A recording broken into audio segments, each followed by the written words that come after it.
श्री हरि विष्णु।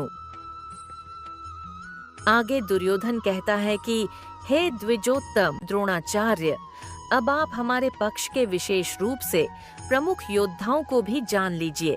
मैं आपके ज्ञान के लिए उनका वर्णन करता हूँ। अर्थात अभी तक दुर्योधन ने पांडवों की सेना के महारथियों का वर्णन किया। अब वह अपने पक्ष कौरव सेना के नायकों की सूची बताने जा रहा है। यहाँ दुर्योधन अपने योद्धाओं को विशेष बताकर द्रोणाचार्य का उत्साह बढ़ाना चाहता है। यह श्लोक आने वाले युद्ध की दोनों पक्षों की शक्ति तुलना का प्रारंभ है। आप स्वयं गुरु द्रोणाचार्य, पितामह भीष्म, पराक्रमी कर्ण, युद्ध विजयी कृपाचार्य, अश्वत्थामा, विकर्ण तथा सौमदत्त का पुत्र, ये सब मेरे पक्ष के महान योद्धा हैं। अर्थात दुर्योधन अपने पक्ष के महान योद्धाओं का नाम लेता है।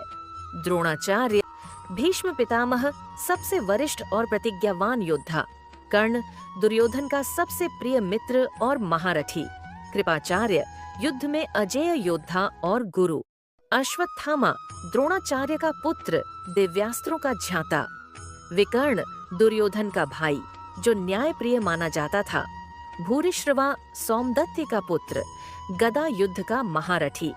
इस श्लोक से पता चलता है कि कौरव सेना भी अत्यंत सामर्थ्यशाली थी। दुर्योधन ने आगे कहा, इसके अलावा भी अनेक वीर योद्धा हैं जिन्होंने मेरे लिए अपने प्राणों की परवाह छोड़ दी है।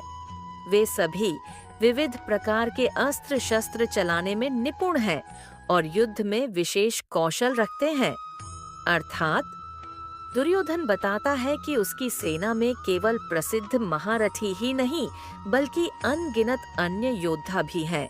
ये सभी अपने प्राणों की चिंता किए बिना युद्ध के लिए समर्पित हैं, विभिन्न प्रकार के अस्त्र शस्त्र चलाने में दक्ष हैं।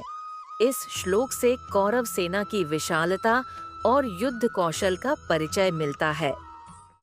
हमारी सेना, जिसे पितामह भीष्म की रक्षा प्राप्त है, फिर भी यह पर्याप्त नहीं है, जबकि पांडवों की सेना, जिसे भीम की रक्षा प्राप्त है, वह पर्याप्त से भी अधिक है।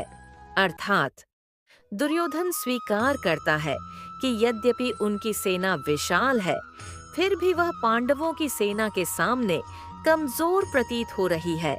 भीष्म और भीम दोनों अपने अपने पक्ष की सबसे बड़ी ताकत है।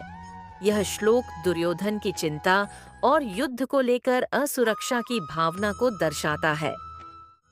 हे आचार्य, सभी सैनिक अपने अपने दलों में निर्धारित स्थान पर खड़े हैं और सबकी रक्षा आप स्वयं पितामह भीष्म कर रहे हैं। अर्थात दुर्योधन बताता है कि युद्ध के लिए दोनों सेनाएं व्यवस्थित रूप से खड़ी हैं। प्रत्येक योद्धा अपनी भूमिका और स्थान पर है। कौरव सेना के लिए सबसे बड़ा आधार भीष्म पितामह है जो उनकी रक्षा कर रहे हैं। इससे दुर्योधन अपने पक्ष का मनोबल बढ़ाना चाहता है। तब कौरवों के सबसे बड़े और सबसे शक्तिशाली पितामह भीष्म ने दुर्योधन के हृदय में हर्ष उत्पन्न करने के लिए सिंह की दहाड़ जैसी ऊंची आवाज के साथ अपना शंख बजाया। अर्थात यह कुरुक्षेत्र युद्ध के आरंभ का दृश्य दर्शाता है। भीष्म का शंखनाद कौरव सेना का मनोबल बढ़ाने के लिए किया गया। यह ध्वनि युद्ध की गंभीरता और जोश का प्रतीक है। दुर्योधन को उत्साहित करना और युद्ध के लिए वातावरण तैयार करना भीष्म पितामह का उद्देश्य है। युद्ध शुरू होने से पहले की मनोवैज्ञानिक स्थिति और नेतृत्व की भूमिका यहाँ स्पष्ट होती है।